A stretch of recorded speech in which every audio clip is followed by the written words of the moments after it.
Okay, guys, so I don't know what's going on, but last night I had some bleeding. I am about 6.5 weeks pregnant, and I'm currently undergoing like blood work and getting ultrasounds done to figure out what the heck is happening. But this video is about how I may or may not have had a miscarriage on the plane last night. I'll put some context in the description box below in case you're new to my channel about my story and stuff.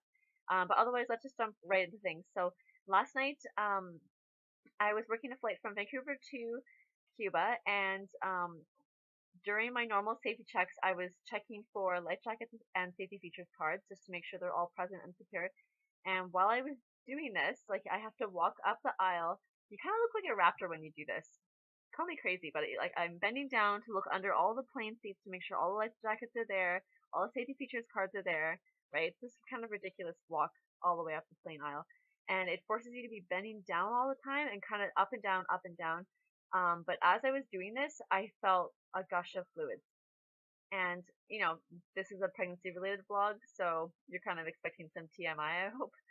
Um, so immediately, if you're pregnant and you feel a gush of fluids, that's never a good thing. That's pretty much your worst fear when you're pregnant, is that you could be miscarrying or something. So I only have 10 minutes to finish all of my safety and service checks on the plane. It's never enough time. And of course, on this flight, we also started boarding really early. So I wasn't even done my safety checks and we were already boarding the aircraft.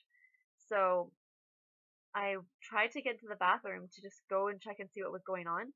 But of all things, my lead flight attendant is standing near the bathroom door, greeting passengers as they come on board. And I'm standing in the galley there, like, oh my gosh, trying to look like, don't start crying, like trying to look like something awful is happening. Just greet passengers and roll with this.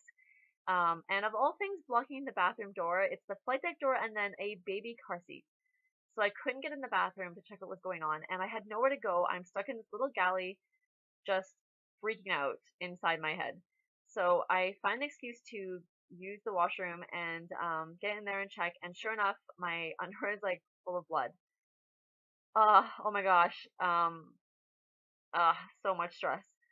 So I luckily I've been carrying a pad with me just in case something would like this would happen. So I did have pads with me. Um, and I was in this weird position of we have 200 people going on vacation to Cuba that if I book off of this flight right now and go home, then they are stuck waiting 2 or 3 hours to get a new flight attendant to come. And in the meantime, passengers are waiting, and every flight for the next 2 or 3 days that this plane uses is going to be delayed 2 or 3 hours. It's a monumental impact on the whole flight system. Even if planes are like a minute late, it makes a huge difference in the long run. So I had to make a snap decision, and I didn't have time to tell anybody. I didn't have time to tell my lead flight attendant because he was boarding, and everyone else is, doing all their pre-flight stuff. So I decided to just go forward with the flight and get to Cuba. The initial plan was I was going to fly to Cuba and stay all day and soak up some sun and just enjoy Veradero for the day.